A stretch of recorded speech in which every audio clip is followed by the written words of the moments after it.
So I'm pretty excited for this assignment. I've never had to think about how my thought process changes. I just know that it does. But it'll be kind of cool to see how that happens and how drastically I can change that a semester. I'm going to go ahead and assume right now that I probably won't change that much. And this will be really boring for us to all watch in December. First question is, what harsh truths do you prefer to ignore? I won't talk to a lot of my friends from high school ever again. They will move on with their life. I will move on with mine. And the past 4 years of my life, and all the friendships and relationships that I've had with people, teachers, students, coaches, will be gone. Question number 2. Where does your self-worth come from? I believe my self-worth does not come from within. For the most part, I believe I'm worth something because I'm human. And humans rock. But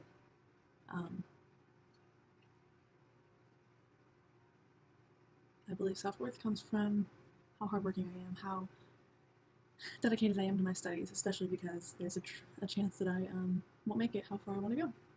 So my self-worth, I believe, comes from how willing I am to make sure that I make it and to be positive that I'll get there. Number 3, how replaceable are you? Very. I'm not really sure how to end this. I guess just say it's over. See you in 7 days and see how that all changed. Maybe. Probably not.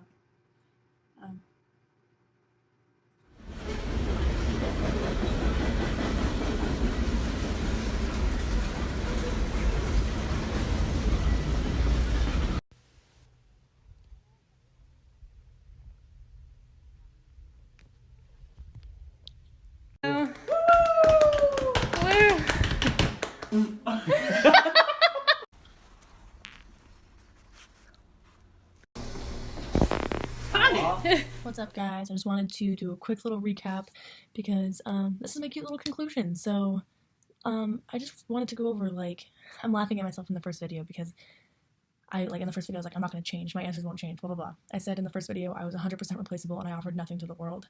My harsh truth I wanted to ignore was that I might not make it to being a surgeon and I'm going to lose all my friends. And my third one was my self-worth comes from how nice of a person I am and how hard I work, and I don't have intrinsic worth. I'm not worth anything unless I prove myself, which is not, I didn't view as true for anyone else, literally just me. So fast forward to now, and I realized that there was a lot of toxic people in my life that needed to be gotten rid of. So to start off, I ended a 3-year relationship, and I got rid of my best friend because they both were holding me to standards that they couldn't hold themselves to. It was just insane. And once I got rid of them, I felt so much better about myself, and I know I'm a great person, and they didn't make me feel like I was.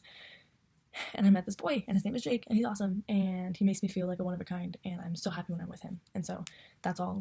I had been dating Joel since I was 15, and changing that in my life alone made my whole world turn upside down. I started a new job. I made a lot of new friends there, and I have friends from high school. They are my best friends. Morgan was not my best friend. They are my best friends, and I love them with all my heart, and I know that I'm not replaceable to them, and they love me for who I am, and not just to be able to say they have a best friend. So that one completely is different. The second one, what are some harsh truths I'd like to ignore? I kind of stopped ignoring harsh truths because I learned that that's what was making my life a living hell, was ignoring truths. Ignoring that I wasn't happy with Joel, ignoring that Morgan was a trash friend. Ignoring these things made my whole life horrible.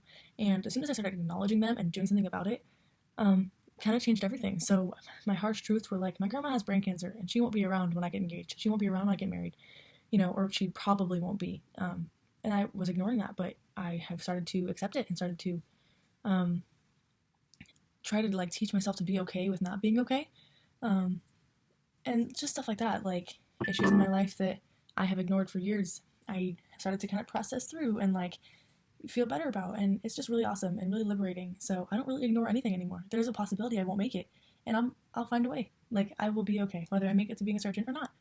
Life goes on, and I'm literally just in such a better place than I was in August. And my third one, where does your self-worth come from? I thought I had no worth, and I thought I had to prove myself to myself in order to feel like I'm worth anything, and I don't. and I am worth something. I'm worth a lot. I'm a really nice person.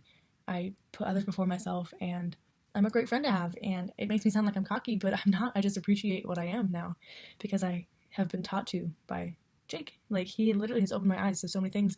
He's like, why do you think that you're worth nothing? He's like, I don't know anyone that like treats people the way you do. I don't know anyone that deserves the world like you do. And it's really nice to hear, and it's awesome because I believe him, and it's just so great. Everything is so great. And so that's all. Basically, literally nothing's the same. I'm a completely different person. My life has turned 180 degrees, and I'm so, so, so glad that it did, because the path I was going down was a very dangerous one, and it's just like a breath of fresh air. So, to conclude, me, August 24th, at whatever time, was stupid in thinking I wouldn't change. So yeah, that was my life. And in 4 months, it literally has changed completely. So, thanks for tuning in. That was fun and fresh. I'm super glad I was able to overshare with you guys. Yeah, that's all. So, adios.